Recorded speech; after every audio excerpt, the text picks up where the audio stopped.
पिछले एपिसोड अगर नहीं देखे तो चैनल पे जाके देख लो। अभी असली बवाल तो आने वाला है। जैसे जैसे इन्वेस्टिगेशन गहरी हुई, अल्दियानोस का इंटेंशनल मर्डर, हादसा करवाना और सालों से ट्रक लूट करना एक एक करके सामने आने लगा। हर व्यक्ति एक पैरासाइट की तरह टैग हो चुका था। अब वो कानून और पब्लिक ओपिनियन दोनों से कुचले जाने वाले थे। और भी ट्रक ड्राइवर्स और विक्टिम्स के परिवार प्रोटेस्ट के लिए उठ खड़े हुए। चूशेंग गांव वालों के लिए इंसान की जान की कोई कीमत नहीं। लूट के लिए उन्होंने मेरे बेटे के ट्रक के आगे जानबूझकर नेल्स डाले। मेरा बेटा मौके पर ही मर गया। ये लोग विक्टिम्स के दर्द पर पलते हैं। ये सोसाइटी की गंदगी है। मैं इन सबको जेल में सड़ते देखना चाहता हूँ। रिपोर्टर्स सब जगह भर गए थे। न्यूज चैनल्स की गाड़ियां, ह्यूज कैमरों और माइकली रिपोर्टर्स गांव में घूम रहे थे। ड्यू टू मैस कैजुअलिटीज, चूशेंग के अल्देनोस को पब्लिक ट्रायल में पेश किया जाएगा। केस खुलते ही कई अल्देनोस गांव छोड़कर भागने लगे, लेकिन सब पकड़े गए और पुलिस स्टेशन ले जाए गए। इंसिडेंट को 10 दिन बीत चुके थे। पूरा गांव रिमांड में था, लेकिन एक एक्सेप्शन था। गांव का सब चीफ ली किंग। वो बाहर का आदमी था और हर घटना में उसने अपनी कैमरा से वीडियो प्रूफ रिकॉर्ड किया था। उसे एक विसल ब्लोअर माना गया जिसने जस्टिस में मदद की। मैं ये न्यूज़ अपने फ़ोन पर देखकर हंस रहा था, एक सेटिस्फैक्शन वाली स्माइल के साथ। लेकिन तभी पुलिस फिर मुझे लेने आ गई। इस बार मुझे सीधे इंट्रोगेशन रूम ले जाया गया। ऑफिसर ने कहा, किसी ने तुम्हें विक्टिम्स के परिवार के साथ मिलते देखा है। हमें स्ट्रॉन्ग सस्पिशन है कि यह पूरा इंसिडेंट तुम सबने मिलकर प्लान किया है। अब मैं जो भी सवाल पूछूंगा, ट्रूथ बताना। पहला सवाल, क्या तुम लेई को जानते हो? मैंने कहा, हाँ जानता हूँ। मैं और एक विक्टिम का रिलेटिव दोस्त हैं। जब हम साथ थे, सेन्योर ली भी वहीं मौजूद था। ऑफिसर ने दबी आवाज में कहा, तुम झूठ बोल रहे हो। हमारी इन्वेस्टिगेशन कहती है कि कुछ साल पहले तुम्हारे पिता भी एक रोड एक्सीडेंट में मारे गए थे। वो भी अल्डिया चूशेंग में ही मरा था।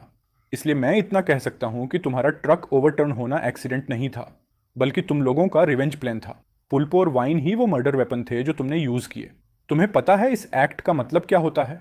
वो लोग मेरी साइकोलॉजिकल डिफेंस तोड़ना चाहते हैं, बट नो चांस। तुमने खुद कहा कि ये सिर्फ तुम्हारा ऑफिशियल असम्पशन है। अगर तुम्हारे पास प्रूफ नहीं है तो अभी जो तुमने कहा, उसी के लिए मैं तुम्हें डेफेमेशन का केस झोंक दूं। ऑफिसर बोला, तुम कैसे जानते हो कि मेरे पास प्रूफ नहीं है? मैंने जवाब दिया, अगर प्रूफ होता तो मैं यहां इंटरोगेशन रूम में बैठा नहीं होता। मुझे पता था कि एवरीथिंग लीव्स अ ट्रेस, इसलिए मुझे यह सोचना था कि मुझे कौन सा एक्सप्रेशन रखना है, कैसे रिप्लाई करना है। मैंने अपने माइंड में यह सब हजारों बार रिहर्स किया था, ताकि एक भी गलती ना हो। ऑफिसर ने कहा, अब सारी एविडेंस तुम्हारे फेवर में है। यह साबित होता है कि इस केस का तुमसे कोई लेना देना नहीं। सब कुछ उस बूढ़े आदमी का सेल्फ हार्म वाला सेटअप था। लेकिन जो कार विंडो तुमने बदली, जो प्रोटेक्टिव वेस्ट तुम पहन रहे थे, और गांव में हाफ ईयर पहले लगी सडन सर्विलांस कैमरों, इतना सब एक साथ हो तो इसका मतलब है किसी ने जानबूझकर किया है। मैंने कहा, तो फिर आराम से इन्वेस्टिगेशन करो। अगर वाकई कुछ मिल गया तो मैं कन्फेस भी कर दूंगा और अपनी सजा भी मान लूंगा। लेकिन मैं सिर्फ इतना जानता हूं कि मेरे पिता की मौत के बाद मेरी माँ रोज आंसुओं में डूब जाती थी। मैं खुद हर रात नाइटमेयर्स में टूट जाता था। पूरी रात सो नहीं पाता था। डीप डिप्रेशन में चला गया था।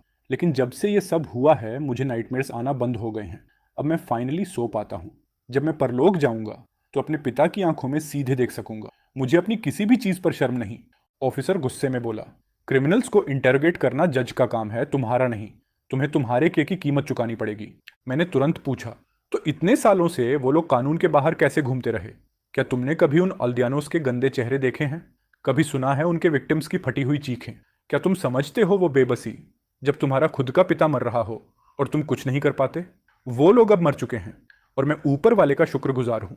ऑफिसर ने भौहें चढ़ाई, फिर चुपचाप सिर झुकाकर बाहर चला गया। मैंने सालों प्रैक्टिस की थी, लेकिन एक्चुअल इंटरोगेशन में इमोशनल शॉक की वजह से मैं लगभग पकड़ा ही गया था। 2 महीने बाद यह बड़ा केस आखिर खत्म हुआ। अब अपील की सुनवाई का जजमेंट सुनाया जा रहा है।